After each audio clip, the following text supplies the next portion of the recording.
শূন্য হব আপোনাৰ বিদ্যুতৰ বিল মুখ্যমন্ত্ৰী ডক্টৰ হিমন্ত বিশ্ব শৰ্মাই আজি বৃহৎ মন্তব্য কৰিছে ৰাজ্যৰ জনতাৰ বিদ্যুতৰ বিল শূন্য হব অৰ্থাৎ এটকা আপুনি বিদ্যুতৰ বিলৰ নামত খৰচ কৰিব নালাগে যেটো প্ৰধানমন্ত্ৰী সূৰ্য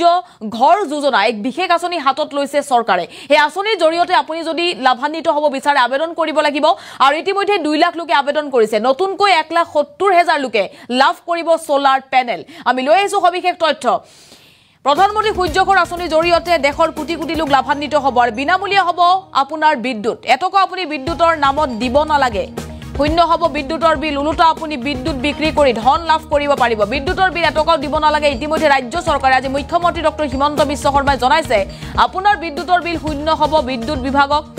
ইলেক্ট্ৰিচিটি বৰ্ডক আপুনি এটকাও দিব নালাগে বুলি মন্তব্য কৰিছে মুখ্যমন্ত্ৰীয়ে প্ৰধানমন্ত্ৰী সূৰ্য ঘৰ বিজুলী যোজনাই লাভান্বিত কৰিব আপোনাক এই মুহূৰ্তৰ এটা অতিকৈ ভাল খবৰ 3 কিলোৱাট সোলাৰ প্যানেল লগালে লাভ কৰিব 1,30,000 টকা চৰকাৰে প্ৰদান কৰিব ৰা সাহায্য খৰচ হোৱা 1.5 লাখ টকাৰ 1,30,000 টকা দিব চৰকাৰে আপোনাৰ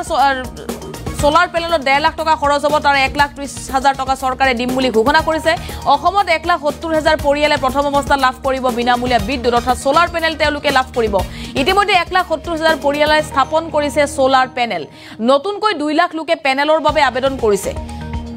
আৰু হেলু সকলো শীঘ্ৰে সোলাৰ প্যানেল লাভ কৰাৰ পাছতেই শূন্য হ'ব বিদ্যুতৰ বিল নিজৰ ঘৰৰ বিজুলী নিজে উৎপাদন কৰিব পাৰিব আপুনি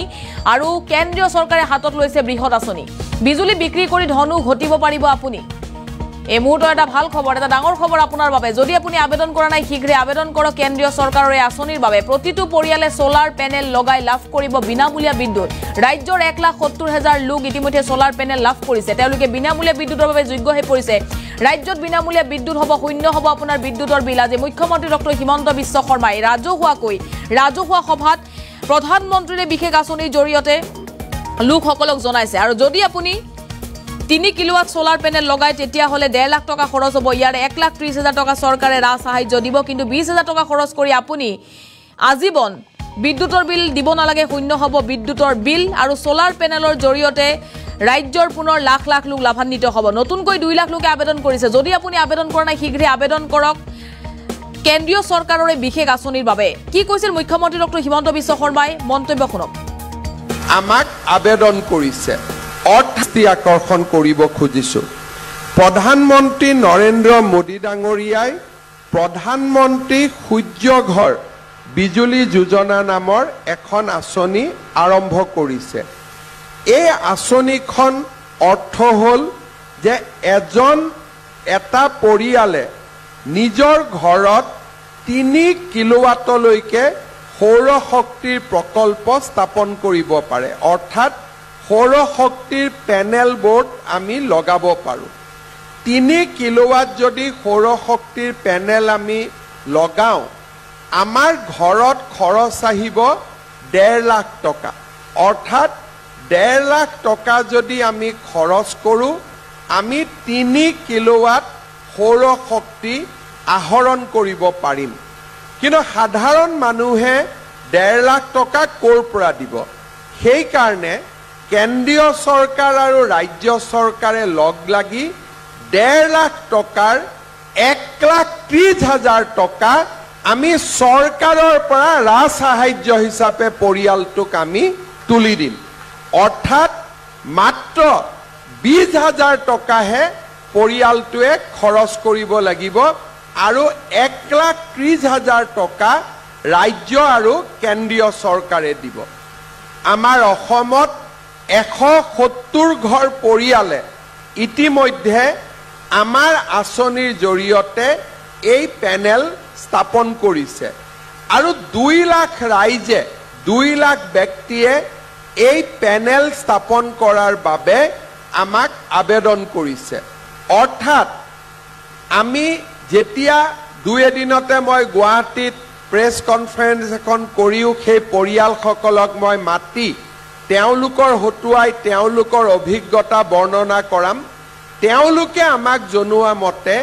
সৌৰ শক্তিৰ প্যানেল লগোৱাৰ পিছত দিনতে কাপোৰ ধুৱে দিনতে ফেন চলায় দিনৰ ভাগত তেওঁলোকৰ বিদ্যুতৰ মিটাৰত এটকাও বিল নহয় অকল ৰাতি তেওঁলোকৰ বিল হয় যেতিয়া সৌৰ শক্তি বা সূৰ্য অস্ত যায় সৰ্বমুঠ তেওঁলোকে হিচাপ কৰি দেখিছে যে আগতে যদি 100 টকা ইলেক্ট্ৰিচিটি বোৰ্ডক দিছিলে এতিয়া তেওঁলোকে মাত্ৰ 15 টকা দিব লাগে অৰ্থাৎ 85% ইলেক্ট্ৰিচিটিৰ খৰচ তেওঁলোকে পেনেল লগোৱাৰ পিছত দিবলগীয়া হোৱা নাই সেইবাবে মই নামৰূপ বা নাহৰকটীয়া বা আমাৰ ডিব্ৰুগড় জিলাৰ ৰাইজক অনুৰোধ কৰিম যে আপোনালোকে যেহেতু 20,000 টকা লগালে আমাৰ ইলেক্ট্ৰিচিটি খৰচ বা ইলেক্ট্ৰিচিটি বোৰ্ডক আমি বিল এক প্ৰকাৰ দিয়াৰ প্ৰয়োজনীয়তা নোহোৱা হৈ যাব সেই কাৰণে আমি এই আঁচনিটোৰ যিমান পাৰি সিমান আমি সুবিধা ল'ব লাগে নিজৰ ঘৰত যেতিয়া আমাৰ ইলেক্ট্ৰিচিটি আমি নিজেই উৎপাদন কৰিম আমি বোৰ্ডৰ পৰা ইলেক্ট্ৰিচিটি কিনিব নালাগে আৰু ৰাইজে যদি আমাৰ পৰা ইলেক্ট্ৰিচিটি নিকিনে আমিও বাহিৰৰ পৰা ইলেক্ট্ৰিচিটি কিনাৰ প্ৰয়োজনীয়তাটো নোহোৱা হৈ পৰিব আজি আমি ৰাইজক 6 টকা প্ৰতি ইউনিটত ইলেক্ট্ৰিচিটি দিওঁ আৰু মহাৰাষ্ট্ৰ তামিলনাডু আদি ৰাজ্যৰ পৰা আমি 10 টকাত ইলেক্ট্ৰিচিটি কিনিব লাগে সূৰ্য যেহেতু সকলোকে সমানে পোহৰ দিয়ে সূৰ্যৰ পৰা যদি আমি সৌৰ শক্তি উৎপাদন কৰিব পাৰো আমিও বাহিৰৰ পৰা ইলেক্ট্ৰিচিটি কিনিব নালাগে আৰু ৰাইজেও ইলেক্ট্ৰিচিটি বোৰ্ডক টকা দিয়াৰ প্ৰয়োজনীয়তাটো নোহোৱা হৈ পৰিব সেইবাবে মই যিসকলে পাৰে উল্লেখ কৰা ধৰণে যে 3 কিলোৱাট যদি আমি সৌৰ শক্তিৰ পেনেল লগাও 1.5 লাখ টকা আমাৰ খৰচ হ'ব 1,30,000 টকা আমাক চৰকাৰে দিব ঠিক তেনেদৰে 1 কিলোৱাট আৰু 2 কিলোৱাটো আমি স্থাপন কৰিব পাৰো আৰু সেই ধৰণে ৰাজ্য চৰকাৰ আৰু কেন্দ্ৰীয় চৰকাৰে সাবসিডি দি গৈ থাকিব যাতে আমাৰ অসমত প্ৰত্যেকটো পৰিয়ালে নিজে একোটা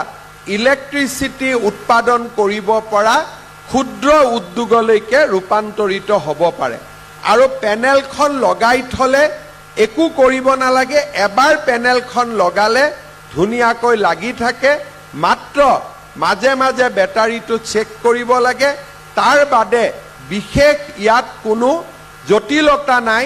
আৰু বিনা জটিলতা আমি কামবোৰ কৰিব পাৰো শ্ৰদ্ধা ৰাইজ মই ভাবো যে আজি আমাৰ নামৰূপ তাপবিদ্যুৎ প্ৰকল্প আকৰ্ষণ কৰিব খুজিছো প্ৰধানমন্ত্ৰী